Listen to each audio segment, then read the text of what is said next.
আমরা যে বৃক্ষটির সামনে রয়েছি, যার নাম হলো দেবদারু, এটি পত্র পল্লবের জন্য সারা পৃথিবীতে এটি বিখ্যাত একটি উদ্ভিদ।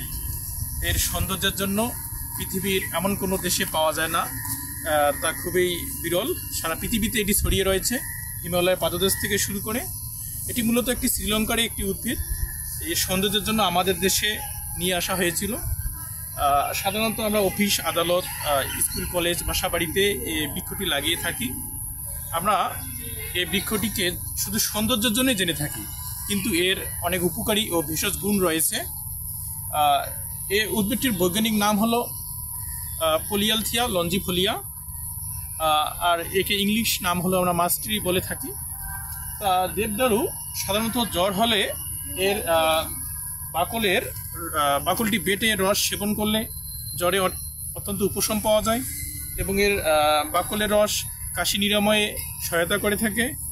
এবং যাদের পুরাতন আমাশয় রয়েছে, তারা যদি এর বাকলটি সিদ্ধ করে এর পানিটা পান করে, তাহলে পুরাতন আমাশয় অত্যন্ত ভালো হয়ে যায়।